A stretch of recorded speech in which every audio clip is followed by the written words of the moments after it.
Well, we just did a video talking all about Dodge and his Cushings and the treatments that we've been doing. So we talked briefly on, I don't know if it was briefly, but a little bit on there about some of the supplements. Some of the supplements he was taking, and we thought, well, it'd probably be easier to just show you what he's taking, and we're going to kind of go in order of how we introduce them, because when we first went to the holistic vet, she gave us a list of things, and we introduced them a little bit at a time, and we had choices on some of them too. It wasn't like, oh, you have to take, like, you could take this, or this, and see how he does with it, and if he doesn't tolerate it, then we try something else. So, but this is where we're at now. He thinks we're eating because we're at the kitchen yes, table, he does. so he's under the table. He's waiting. He's begging for stuff. So, the first thing here is the HMR lignans and melatonin with biotin. It's cortisol and adrenal support is what it said, and coat and healthy skin. And that is... We get that off Amazon. Yeah, the supplement there.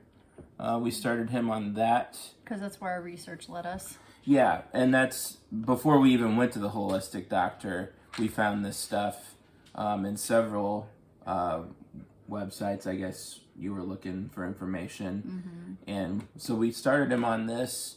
And then we went to the vet, the holistic vet, and she said, well, if he's doing fine with it, then keep him on it. So I forget why melatonin though. I guess it was just more to help him sleep. But well, if I remember correctly, the lignans did something. The lignans is for the Cushing's, but the lignans apparently works better in conjunction with the melatonin. Aren't like the lignans like the hulls of some flaxseed hulls? Yeah. Yeah. So anyway, that's that one. And then the next thing that we kind of did when we started going to the vet is started to modify his diet, and we'll show you that here in a second. But we may do a separate video on what we feed him. But so we had options for that too, of course. But we cook his food, and we add a supplement to it. And this is the supplement. It's called Balance It is the company, and they have some different options, and you have to go on their website, and they have a recipe calculator, and you kind of put in parameters in there about your dog and what kind of food you want to feed them, and it'll generate a recipe, and it'll tell you what kind of supplement that you need and how much of it to put in your food. But be aware that calculator is really confusing. Like even our vet was saying, I don't totally understand it. I can help a little bit, but it doesn't. Mm-hmm. It's a little tricky. Yeah. So to be honest, like, we don't follow the recipe strictly as it says to. We kind of go off of his body weight and how much food he should be having. And then this is. We go off the recommendation for how much of this, though, for each of his meals. So, and this is just, let's see what else. It's basically like a multivitamin for dogs. So, yeah, it just kind of fills in the gaps that their food doesn't give them. So, and then we have the Prozyme, which is a digestive enzyme, and ours is lactose free. But this is a digestive supplement. Yep. He's not lactose intolerant or anything. That's the one we were able to get a hold of, because the original one, it's usually out of stock.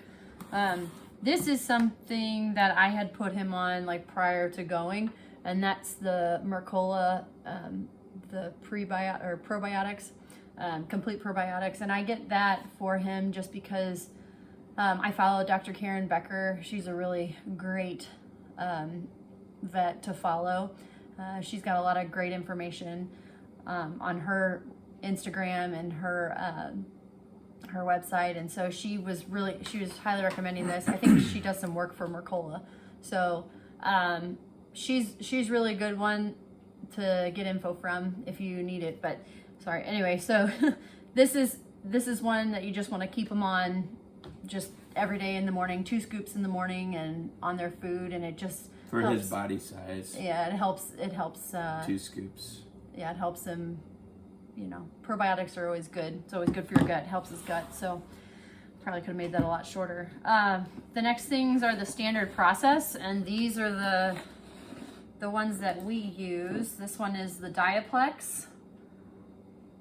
You can see that. And these are ones you have to have a vet prescription for. Yes. Through standard process. Healthy glucose metabolism, and it's a capsule like this, so you can even, if they don't want to take the pill, you can just pour the powder on their food. You can pop it open. And what's that for? It says it's healthy glucose metabolism. Okay, so it helps him. Yeah, so with the Cushing's, you know, one of the things is they might develop diabetes. So this is to help with trying to prevent that, you know. What we can. Yeah. Yeah, I mean, I don't really understand all of it. I just know it's helping. Yeah. This is the hepatic support. So I know this one helps with liver. This helps to kind of with the fats and everything to help him digest. And then this, this one's a powder. You have to like scoop it out. I don't know if you can see in there, but it's kind of Not brown. really. It smells, I'm sure it smells different, but ever since I had COVID, I don't know. I don't think it smells like it should. Like to me, seems like it's got a different scent, but I'll just never know because my sense of smell is messed up. And then we have the AF beta food. It says supports bioproduction and flow. So again, liver, biology.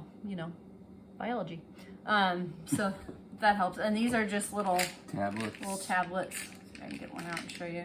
Little brown ones, and they look a lot like this 4 marbles that we're going to show you here in a second too. So they look like that. He gets 2 of those with every meal. Yeah, and I forgot to show you, but the HMR lignans is also a tablet, just a small tablet.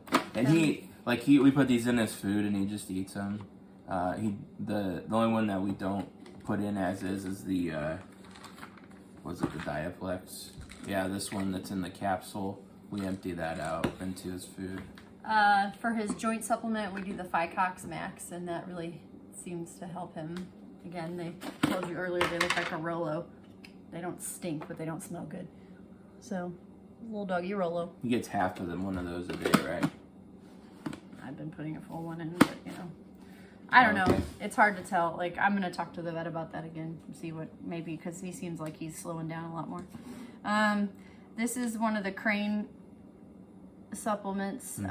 This is the 4 marbles. The Chinese supplement. Our vet said, yes, there's no cure for Cushing's, but she said this can significantly reduce Cushing's. So some, in rare cases, it can actually, I feel like she said reverse it, but don't quote me on that. So we've been putting him on that, but it takes time. And as with anything with this holistic stuff, you can't expect immediate results like you would with popping a pill to like a pain reliever or something. This takes weeks and sometimes months to show. So I will say when we were out of this, like I really started to notice him declining more. So yeah, I really think that this is doing something good. It looks a lot like his AF beta food, so I have to be really careful when we pack his supplements because they look really similar. This one's a little bit lighter colored, it's hard to tell, but yeah, there it is. And then he's on ginkgo. We give him half a milliliter every day, anywhere from half to a full. When I first gave him this, I accidentally gave him the full half milliliter, and I was supposed to be working up to it, so it did cause him to have diarrhea. It takes some adjusting, so just start small, and that's how we did all of these. It was gradual. It was not the full dose all at once. It was always try it and see how he does with it, and then after like a week, bump it up to like the next level that you can, and then finally the week after, or just bump it up to the small or to the full dose. So, so yeah. Yeah, and we kind of skipped this in there, but we started this pretty early on, and we talked about it in the other video too. These are the miracle treats. Yeah, this is his happy treats, the composure, and this has got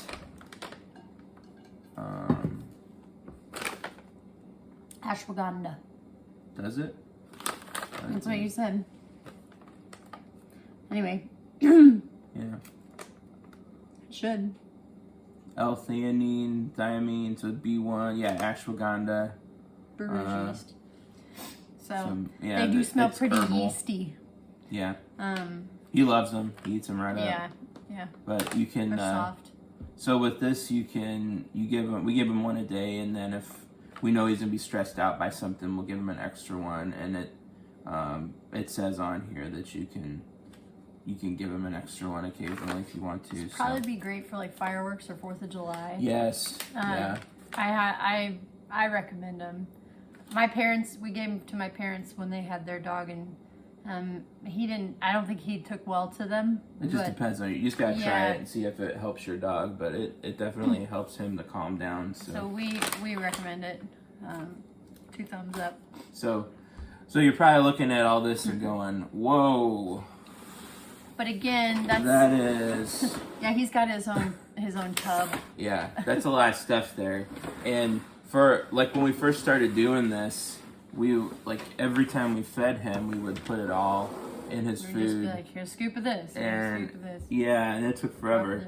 So we actually started this by accident, I think, because we had to take him to your parents and didn't want them to overnight. have to measure everything out. So we started doing this here where we have these little, I don't know what you call these things. Just little plastic containers for like sauce or something. Ramekins, is that what they are? I don't know. But we just got them marked AM, PM, and so once a week we make these up, and then it's ready to go to put on his food. 10 of each at a time, and then we can, in the morning it saves us a lot of time, just dump it right in. I don't recommend, we could put it directly on his food, but it might destroy the chemical makeup of it if you refrigerate it. Like making things colder can sometimes change the molecular structure a little bit. I think that sounds sciencey. I don't know if that was right. Yeah, I don't know. You have to look at each of these things, and because some of them it says store it, at a certain temperature. So and then for his food, since we're cooking his food, we don't cook for him every day, obviously, or every meal. It takes too much time. No, so we meal prep for him. We probably get 2 weeks worth of food every time we meal prep. 12 to 16, depending on how much we eat. Yeah. So with his, we do. He has ground pork and ground beef, and broccoli, frozen broccoli florets, or I don't know how you say it, and green beans. And I do wild blueberries too, although those have been kind of tricky to get a hold of lately, so he's just had the regular frozen blueberries, unfortunately. So we just have these meal prep containers, and that's some of it's been taken out. He got a little extra for lunch today. But normally we just feed him twice a day, and we just give him half of this at each sitting, and so that's his food for the day. He goes crazy for it. He loves it. And besides that too, we also have quick options. Like if these run out, we'll give him a can of tuna and a can of green beans, and put all of his, and you just dump all of his supplements on there. And we also drizzle it with olive oil, give him some good fats. Sometimes I'll throw some chopped spinach in there, and it's important to chop it up. But I think it's easier on their digestive system and easier for them to manage because they don't really chew; they just sort of chomp. So, and I'll give him frozen strawberries. There's a lot that he can have. There's a lot that he can't have. Like a warming food, for example, that he can't have would be turkey or chicken. But we can give him pork. I think it says pork loin, technically. He's supposed to be a low-fat diet. Yes. So anything. Yeah, so when we give him pork, actually the pork and the beef, we just drain the fat off of it, which you would do anyway, if you were cooking it for you. So we just drain the fat, and so it doesn't have much fat left in it. Yeah, we just try to lessen the amount that we give him fat-wise. So, and just because it's easier on his liver, like his liver doesn't have to break it down, and since it's already trying to process all that cortisol, or whatever the hormone is that he's overproducing, you gotta lessen, try to not tax the liver as much, and that's key. It's gonna help filter that out so that he isn't having to pee as much, and he isn't stressing as much. So poor little guy, he's being really quiet right now, so he's just laying at our feet, just happy we're home. Guess he figured out we didn't have food. Yeah, well, we kind of do. We have his food sitting here, but he's just he doesn't know that. So anyway, so that's what we give our dog. But again, we're not veterinarians and we are not experts by any means. We just thought that, hey, there's other opinions out there and I'm going to get a second one. And I feel more confident about this because this is not something chemical, and who even knows what the side effects could be of that medication. You know, I don't know. Apparently it makes it worse over time. I don't know. But well, the holistic vet told us that she had seen several cases where animals that had been on that for an extended period of time, like, basically lost their appetite. Yeah, and that's and then they wouldn't eat. So, and if they're not eating, that's kind of a problem. Kind of the end of them. So we don't want that to happen. I trust this stuff way more. Sorry, because there's things in it that I can pronounce and that look, you know, that are actually safe for him to ingest and are actually helping him. It's really amazing what just changing your diet can do for your overall health. And so I was like, if we can do that as people, you know, why couldn't it just be something for our animals too? So yeah. Well, and also, like, if you have a dog that has this condition, you don't have to do all of this. You know, you could just start with the diet change and see if that helps. And maybe just get these, I mean, because this was the biggest thing, these lignans and melatonin. That was like we saw over and over again online when we were doing research for this. So you could just start with that and see if you see a change.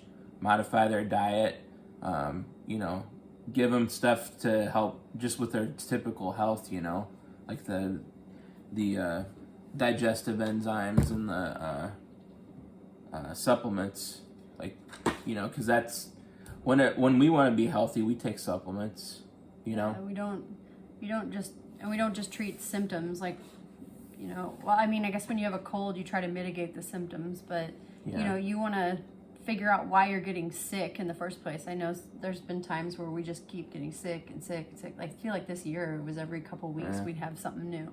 So, you know, you don't want to just put a Band-Aid on it and say, okay, well, you know, this will help clear this up. We want to figure out, you know, why, get down to it. And, you know, we did figure out the why, I guess, for the most part. We can't really do much about it, but I mean, except for this, I guess. So yeah. And I'm like I said, I'm really pleased with how it's worked out. Yeah, it's been well over a year. It's been almost a year and a half now, hasn't it, since he was diagnosed? Yeah. Year and a half, and he hasn't had diarrhea except that one incident with the ginkgo when I gave him too much. He quit having the diarrhea. The only time he's peed in the house has been when we left him too long, like once or twice. By no fault of either of us. Yeah, we got held up or we forgot to let him out before we left. Yeah. And he had to hold it for like 6-7 hours, which is not good. No, but so I mean, he doesn't do that. He's panting less than he used to. And I mean, his coat is, you know, he has a very healthy appetite. Sorry, his coat. Yeah, I mean, his coat is thinning, and that's you know, but it's not gone. You know, he still has most of his overcoat. It's just his undercoat's gone. So I feel like what we're doing is having a positive effect. You know, if it had been this long and we hadn't have done anything, I don't know that he'd be doing as good as he is. No, he'd probably have most of his hair gone and just a stress basket, and so would we, because we probably wouldn't get sleep at night. Like, we could just hear him moving around a lot. So anyway, we probably need to wrap this up. Yeah.